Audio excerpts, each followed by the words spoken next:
Hi kids, welcome to Terry on Tuesday for this week. Going to carry on again with Marvin a bit more, mainly because, again, life is super complex at the moment.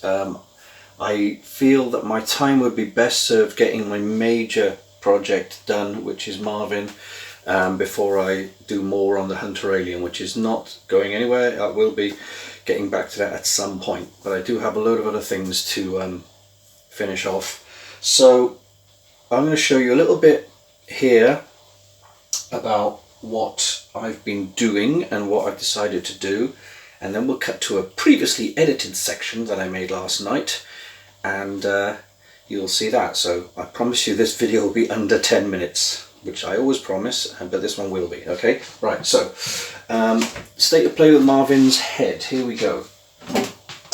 Top half, as you remember, has got some filler on now, even more. I need to sand that bit down there, but it doesn't look smooth, but it's a lot smoother now. I think I need to give it some welly on this seam here. Yeah, it's all pretty good. You know, put some on the inside as well, just to strengthen it. What I've decided to do, what you'll see here is, that is milliput. Green stuff. Milliput is great and it goes rock hard. And what I'm going to do is put two strips of milliput in the same way up either side of the nose, because when I was looking at reference photos, there's a nice curve here. Obviously that's a nice curve, that's a nice curve, but all this is also curved. It's not just a solid right angle. So I'm going to put some milliput in there and smooth it out, so you've got a slight curve to make it a bit nicer. The bottom half I have cleaned out and sanded the mouth aperture, and if you look on the inside, again, more milliput at the top just to fill any gaps. That's rock hard now. Some there as well, and again a little bit of filler. I've even put milliput under the nose to smooth the seam that you can see there. That one's fine, but that one is dead smooth because obviously you can't see it now. Still needs a bit of a sanding here. There's a slight, as you can see, the one lip is higher than the other. Need to sand those flat before I finish off, because that's got to have a piece of clear plastic across it. But very happy with it. Now, I did find some slight issues with integrity, shall we say. You can see just about see some lines there. That's where it's very kind of thin. I think it was a temperature issue. So to strengthen that, I've glued some plastic and even some ABS there to stop it flexing and bending, but it's pretty good. It's not super weak. Now, you may remember last time I put some on the back of the head at the bottom. I put a lot of filler on. See all that filler? Well, I wasn't happy with it. It's ridiculously weak. Again, you'll see all these lines, and it just makes it flimsy. It's not the filler's fault. The filler is supposed to be flexible, but there's a lot of gaps in here, so you see it's very brittle, and don't like it. So, like I say, when I was doing some other pieces, I turned the heat of the 3D printer up to 215 degrees instead of 200, and I've printed a brand new back of the head. Sorry, that isn't. And as you can see, you know, there are visible print lines, but there's no weakness there. You know, this is proper and it's not cracking. It's back to full strength, as it were. So I'm going to glue these two together and get these onto the onto this, I think, onto the back of this, and fill all that. Now, what I did last night was the eyes. The eyes are made of. The eyes are going to go in here, obviously. The eyes are made of prismatic plastic, which is that kind of stuff you see diffusing strip lights in offices or on the front of disco lights, old school disco lights. I did think originally that I bought the orange reflector material from cars and trucks would work, but the squares are too small. It is prismatic. I looked closely at the reference photos that I had when I visited Marvin, so I've gone and sorted that out. Now, here are the finished eyepieces. I say finished, I've got to trim the edges off nicely. But now we're going to cut to last night and how I made these.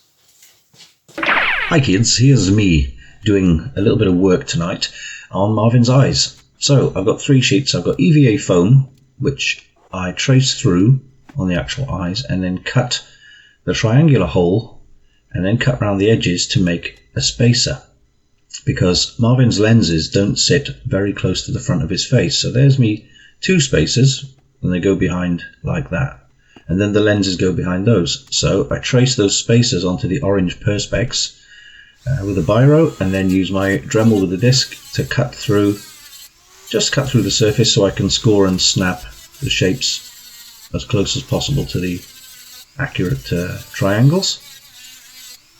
I'll just go through everything maybe twice. I've got glasses on so it doesn't hit me in the face if anything goes wrong. So those are nicely done. Then I basically fold and snap it. Realise I've got to cut the protective plastic on the back, so score, snap. There's my pieces. Just snip the end off that, and those bits there. So I'm just breaking those bits off. Helps with the ruler there. There we go. So pull those little bits off. So I've got my 2 triangles of clear orange plastic. And then we do the same thing with the prismatic polycarbonate. Now this is the kind of plastic you get on disco lights and strip lights in an office to diffuse it. But it's a different kind of material. So as I Dremel it all out, it doesn't snap as well. It actually bends because there's more sort of more flex in it. But as you'll see in a few seconds, this is very fast, but I score all the way across and the bit in the middle, try and bend it and realise it maybe need a bit more scoring, and then I end up breaking the wheel on the Dremel. Bang, there you go, it broke. Flew across the room, but I had glasses on so it didn't hit me. Anyway, I managed to score and snap. Can you see how it bends, sort of rubbery? So yeah, those are my pieces. Take the protective plastic off the prismatic and the orange, sandwich them together, worked out the right way to do it. Orange is nearest the front and the prismatic is behind it. I'm just putting up against black just to see that I've got the right kind of look from the reference photos, and the spacer goes on top, and as you see they go behind Marvin like that, and there's about a 3mm gap between the front of the face, because that doesn't look right as it is. It needs the spacer. So peel all the protective plastic off them all, and then we look at sandwiching them all together with some glue. So there's me sandwiches. Now we've got to glue them. So we sit down, get the old E6000 out. The reason I love E6000 is it's completely clear. When it dries, it's you can see right through it. So it doesn't. If I'd used super glue, it would have had that white misting on the plastic, which is not great. I mean, I can't. I don't need to see through the eyes because these are going to have lights behind them, and I'll be seeing through the mouth of the Marvin suit as the original. A little weight on it there. So basically, sandwich this. Put some glue on the spacer all the way around. I've used far too much. A couple of dots would be enough, but I'm trying to make things bulletproof.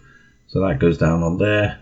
Then more glue on the orange around the edges, and then the prismatic down in the right way. Then I sandwich those 2 together. I decided to put them foam to foam so nothing sticks together, and get 2 little clips and clip them either end until the glue goes off for a couple of hours. Then I'll trim the edges. Alrighty, so that's all that for this week. I'm going to hopefully have some more, maybe a whole completely glued Marvin for you next week. And again, do the like and subscribe thing. I will see you next Tuesday with either Marvin or WoW stuff or whatever other project I'm doing, or maybe back to the Hunter Alien. I don't know, I'm really busy. I may even have a shave and haircut by then. Anyway, so take care now. Bye bye then.